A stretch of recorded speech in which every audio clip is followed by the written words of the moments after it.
안녕하세요, 다니쌤입니다. 제가 오늘 말씀드릴 주제는요, 40년 넘은 여관 건물 신축할까 그냥 팔까 리모델링 할까 입니다. 네, 만약에 시청자 여러분이 40년이 넘은 오래된 여관 건물을 갖고 있는데 이게 이제 상권이 바뀌어서 장사도 잘 안 되고 그래서 매출이 계속 떨어져요. 그러면 어떤 선택을 할 수 있을까요? 네, 오늘은요, 실제 이런 상황을 겪고 있는 그 고객의 사례를 통해서 이걸 어떻게 헤쳐가야 될지 그 방법을 함께 알아보겠습니다. 자, 보시기 전에 구독, 좋아요 부탁드리겠습니다. 네, 작년 12월 말에 60대 중반의 남성분이 상담을 오셨어요. 이분은 안산에서 여관업을 하고 계셨습니다. 한 20년 넘게 여관업을 하시면서 장사를 잘 해오셨는데 최근 한 5, 6년 들어오면서 매출이 급감을 했다고 합니다. 얘기를 들어보니 그 여관 주변이 원래는 유흥가 주변이어서 손님들이 많았는데 그 유흥시설들이 이제 많이 없어지고 그 자리에 업무시설하고 주택가가 들어오면서 매출이 많이 준 거죠. 그래서 요즘에는 밤잠을 이루지 못한다고 합니다.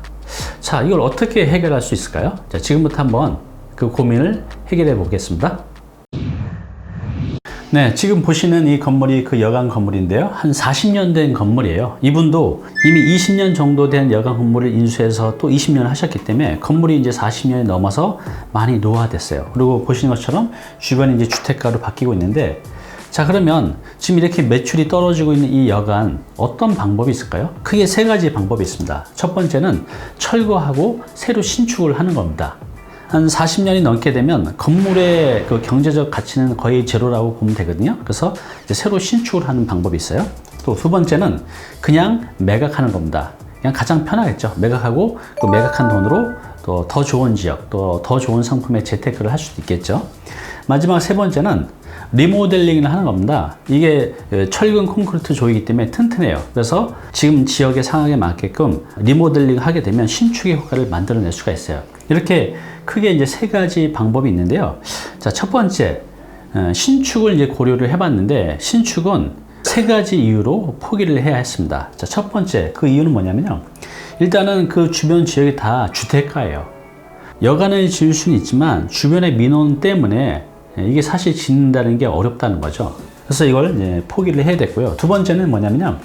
여기가 이제 지구단위 계획 구역인데 여기 봤더니 건물이 높이 제한이 있었습니다. 15m로. 그러면 보통 이제 한 개 층의 높이를 3m로 보면 한 5개 층 정도밖에 못 짓는 거죠. 원래는 10개 층 이상도 지을 수 있는 지역인데, 그래서 이 지구단위 계획으로 위한 어떤 규제 때문에 신축에 대한 어려움이 있었고요. 마지막으로 땅의 모양이 이제 길고 좀 부정형입니다. 여기 보시는 것처럼 이게 그 땅의 모양인데 이렇게 뭐 일반적으로는 뭐 직사각형 아니면 정방형 토지가 좋은데 보시는 것처럼 좁고 길어요. 또 부정형이죠. 물론 이제 신축을 할 수 있지만 이런 땅에는 뭔가 좀 설계하는 데는 이제 많은 좀 제한이 있었습니다. 그래서 이런 세 가지 이유 때문에 처음에는 신축을 할까도 고려를 했지만 포기를 했습니다. 네, 이제 두 번째 방법은 그냥 파는 방법이 있어요. 그죠? 다 골치 아프니까 그냥 팔고 더 좋은 지역에 가서 더 좋은 이제 상품으로 부동산 투자를 할 수도 있겠죠. 근데 이 역시도 이분 상황에서는 이제 팔 수 없는 상황이 있었어요. 왜냐하면 이제 첫 번째는 이분은 어렸을 때부터 살던 곳이래요. 그래서 여기를 떠나기를 이제 싫어하셨던 거죠. 그래서 이분은 가능하면 여기서 뭔가를 이제 하고 싶었던 그 마음이 계셨어요. 두 번째는 이분이 이거를 이제 팔려고도 생각을 해 보셨나 봐요. 그래서 시장에 내놓고 가격을 알아봤더니 본인이 원하는 금액보다는 많이 이제 못 미쳤던 거죠. 그래서 그런 이제 매도 금액 차이 때문에도 이분이 팔기 좀 꺼려 하셨고요. 마지막 세 번째는 설사 이거를 이제 판다 해도 이분이 이미 20년 전에 샀잖아요. 땅값이 얼마나 많이 올랐겠어요. 그럼 그 양도 차익만큼 나중에 팔게 되면 이제 세금으로 꽤 많이 나가기 때문에 이분이 그냥 파는 것도 이런 이제 세 가지 이유 때문에 할 수가 없었습니다. 네, 마지막 이제 세 번째 방법으로는요, 건물 리모델링을 하는 방법이 있어요. 건물 리모델링은요, 신축에 비해서 기간도 짧고 또 비용도 적게 들어가면서 비교적 신축에 가까운 효과를 낼 수가 있습니다. 그래서 이제 리모델링 방법을 지금 고민 중에 있는데요. 리모델링은 신축에 비해서 기간과 비용이 적긴 하지만 검토할 것이 되게 많이 있습니다. 예를 들어서 법률적인 판단도 해야 돼요.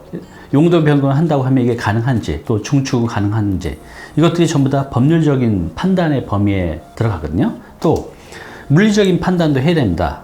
어느 정도 범위까지 어떻게 리모델링을 할지, 이에 따른 비용은 얼마나 들어간지.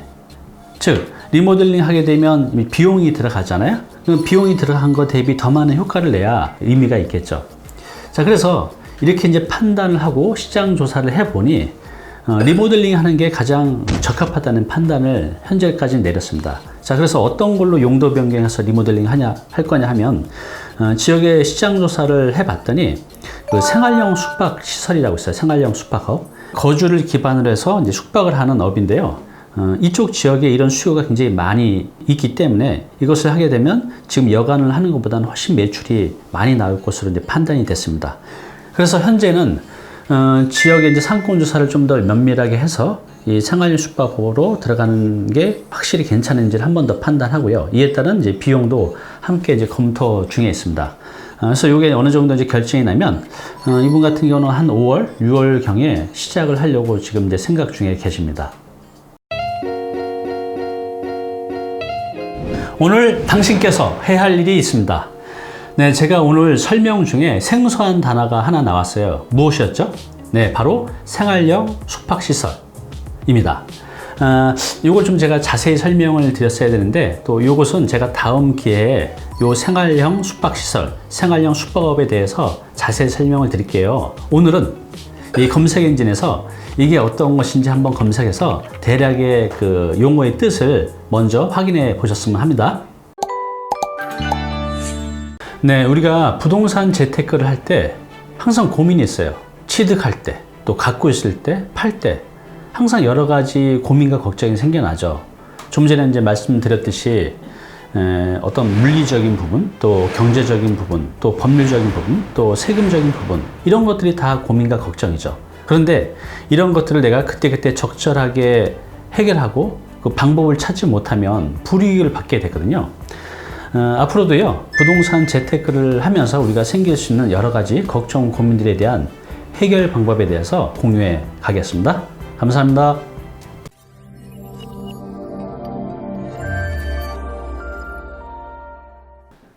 네, 오늘 정보 도움이 좀 되셨나요?